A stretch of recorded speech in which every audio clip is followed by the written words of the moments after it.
নমস্কার বন্ধুরা, পুনর্জন্ম বিশ্বাস করেন? এটাকে আপনারা কিভাবে দেখেন? এই যে মরে যাওয়ার পর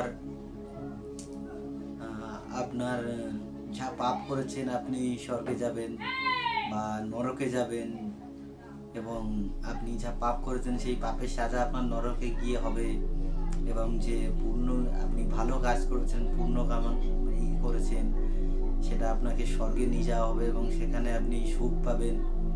এগুলো কি? এবং নরকে গিয়ে আপনার সাজা কি হবে? গরম তেলে ফ্রাই হবে আপনাকে, আরো অনেক কিছু আপনাকে, এটাই কি পুনর্জন্ম? পাপ পুণ্যের শাস্তি কে দেবে আপনাকে? পাপ পুণ্যের শাস্তি কে বিচার করবে? আপনি পাপ করেছেন না পুণ্য করেছেন? আর পুনর্জন্মটা কি? যে আপনি এ জন্মে পাপ করছেন আর পরবর্তী আরো একটা জন্ম হবে, আপনাকে সেই জন্মে গিয়ে আপনার পাপের সাজা হবে। খুব একটা আজব ব্যাপার না? আমি পাপ করেছি অথচ এই জন্মে, অথচ পর জন্মে গিয়ে আমাকে সেই পাপের সাজা হবে, যখন আমি জানবোই না যে আমি কি পাপ করেছি, কিসের জন্য আমার সাজা হচ্ছে। কি আজব, তাই না?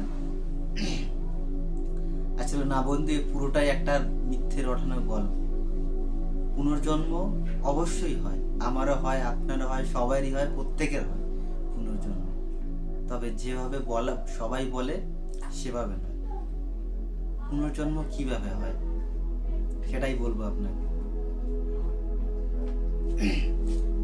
দেখুন, সায়েন্স ওই কথা বলে যে আপনার ভেতরে সেল, আমাদের শরীরটা তো পুরো সেল থেকে তৈরি, তো আমাদের যতগুলো সেল আছে সেই সেল প্রতিনিয়ত কিছু সেল মরে যাচ্ছে এবং আবার নতুন করে সেল তৈরি হচ্ছে।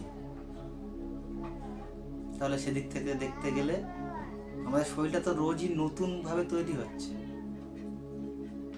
এটাকে আমরা পুনর্জন্ম হিসেবে কেন নিচ্ছি না? আর একটা, আপনার পুনর্জন্ম হচ্ছে না? অবশ্যই হচ্ছে। কিভাবে? আপনি ছোটবেলায় ছিলেন একরকম, বড় হয়েছেন, এখন কি ছোটর মতো আছেন? যখন বৃদ্ধ হবে তখন কি আপনি এরকম থাকবেন? এটাই পুনর্জন্ম।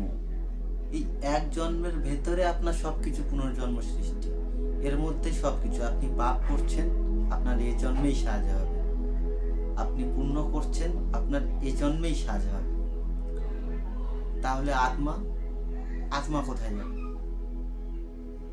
আত্মা আছে, প্রত্যেকেরই আছে, আমার আছে, আপনার আছে, সবাই আত্মা আছে। আত্মা অবিনশ্বর। আত্মার বিষয়ে বলতে গেলে অনেকটা লং হয়ে যাবে, আপনাদেরকে আত্মার বিষয়ে পরে বোঝাবো, আর একটা ভিডিও বানাবো। এবং আরো জানতে এই বিষয়ে, সনাতনকে সংস্কার মুক্ত করতে আমাদের, এবং আপনার কি জানতে চান, কি ধরনের ভিডিও দেখতে চান, কমেন্ট করে অবশ্যই বলবেন।